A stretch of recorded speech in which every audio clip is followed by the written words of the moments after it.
রাত 12টার পরে আল্লাহর দুইটি নাম 21 বার পড়ুন, দুশমন শেষ হয়ে যাবে। দুশমন আপনাকে কোনো ক্ষতি করতে পারবে না। আপনার ঘরে সকল বিপদ আপদ থেকে আল্লাহ আপনাকে হেফাজত করবেন। আল্লাহর গুণবাচক দুইটা নাম রয়েছে, এই গুণবাচক নাম পড়ে আল্লাহর কাছে দোয়া করলে আল্লাহ পাক রব্বুল আলামিন সেই দোয়াগুলো কবুল করেন। আল্লাহ পাক রব্বুল আলামিন নিজেই বলে দিয়েছেন, কোরআন খুলেন 9 নম্বর পারা 13 নম্বর পৃষ্ঠা 4 নম্বর লাইন, সূরা আরাফের 180 নম্বর আয়াতে রব্বুল আলামিন বলেন, ওয়ালিল্লাহিল আসমাউল হুসনা ফাদউহু বিহা।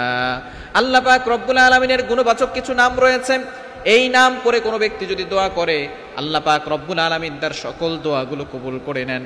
গুরুত্বপূর্ণ দুইটা নাম। অনেক সময় আমরা বিপদে পড়ে যাই, অনেক সময় দুশমন আমাদেরকে ক্ষতি করে বিপদে ফেলতে চায়, অনেক সময় জাদু করে, অনেক সময় ব্ল্যাক ম্যাজিক করে, কুফরি কালাম করে। অনেক দুশমনরা আমাদেরকে ক্ষতি করার জন্য ওত পেতে বসে থাকে।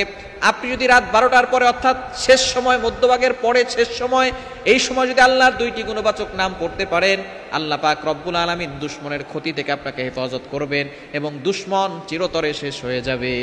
দুশমন অনেক সময় আমাদেরকে ক্ষতি করতে চায়। ভালো মানুষের দুশমন বেশি। আপনি ভালো মানুষ, দেখবেন আপনার দুশমন বেশি। নবীজি সাল্লাল্লাহু আলাইহি ওয়াসাল্লামের মতো ভালো মানুষ, ভালো নবী দুনিয়াতে কেউ আসে নাই। নবীজি সাল্লাল্লাহু আলাইহি ওয়াসাল্লামের দুশমন কম ছিল না, বেশি ছিল? আবু জাহল, উতবা, শাইবা মিলে নবী সাল্লাল্লাহু আলাইহি ওয়াসাল্লামকে হত্যা করার জন্য সামনে অগ্রসর হয়েছে। সুতরাং আপনি যত ভালো হবেন আপনার দুশমন তত বেশি হবে। তবে আল্লাহর উপরে ভরসা রাখবেন, আল্লাহ আপনাকে হেফাজত করবে যদি একিনের সাথে আপনি আমল করতে পারেন। আপনি রাত 12টার পরে, রাতের বিশেষ করে শেষ অংশে আমলটা করার চেষ্টা করবেন।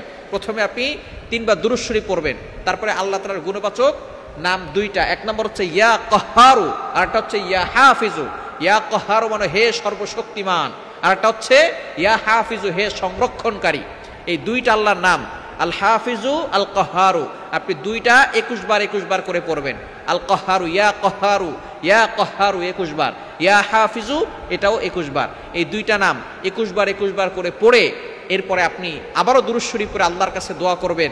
যে দুশমন আপনাকে ক্ষতি করতে চাচ্ছে, দুশমনের নাম ধরে দোয়া করবেন, আল্লাহ অমুক আমাকে বিপদে ফেলতে চায়, আল্লাহ অমুকের থেকে তোমার শক্তি কোটি গুণ বেশি, আল্লাহ তুমি তাকে আমাকে বিপদ আপদ থেকে হেফাজত করো, আর তার দুশমনি থেকে আমাকে তুমি রক্ষা করো। এভাবে যদি আপনি আমল করতে পারেন, দুশমন চিরতরে শেষ হয়ে যাবে এবং আল্লাহ পাক রব্বুল আলামিন আপনাকে বিজয় দান করে দিবে।